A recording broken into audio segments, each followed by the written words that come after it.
Because I came straight from an A-level course at college rather than doing a foundation year, I decided to include some work from an arts trip I did where I went to Tuscany. We covered a lot of different subjects. We did photography and we did drawing and we did textile sampling from the landscapes and stuff.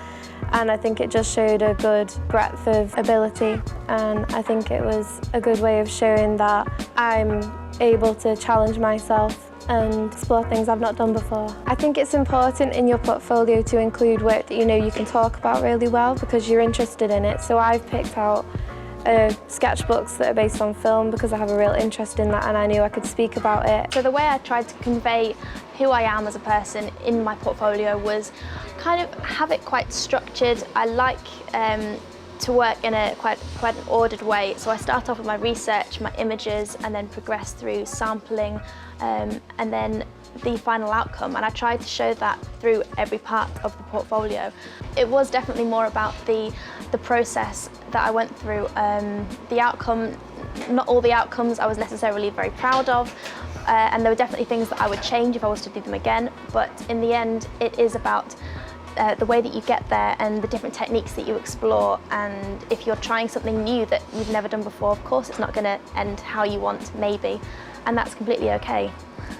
Because I came from a foundation course, I got to experiment with lots of different processes. I liked doing a lot of 3D work. I like doing textiles especially, and also we got to experiment with graphic design. I kind of experimented with graphic design and textiles. I did want to keep it very clean, but also colourful, and I also wanted to include like textured bits. I wanted to include stuff that was really specific, like lots of eye-catching details, so you have to look all over the sheet instead of just at one specific thing. Definitely includes like your sketchbook content. Obviously you want to see some of the rough work, and some of the initial stuff is actually more exciting to some of the lecturers and the people that look at your stuff. They want to see how you think, how you go about your process. When you start studying here, you start to think about that process more and you start to communicate better how your process is and how you do get from A to B sort of thing. Typography, photography, painting, drawing, it can be any medium. They're all under that umbrella of graphic design, so you can definitely mention all of those and showcase some of the talents or some of the varied mediums that you use.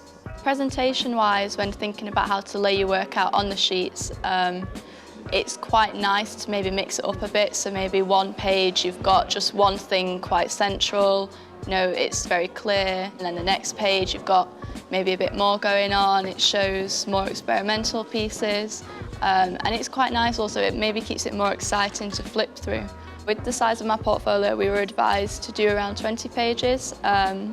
Maybe that could be a bit less if you do A1, but for me I wasn't so focused on the number of sheets I was putting in, it was more I wanted the quality to be my standard, and I wanted more to put across like a vibe, a story.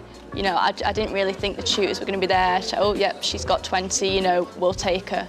It was more what the sheets were about for me.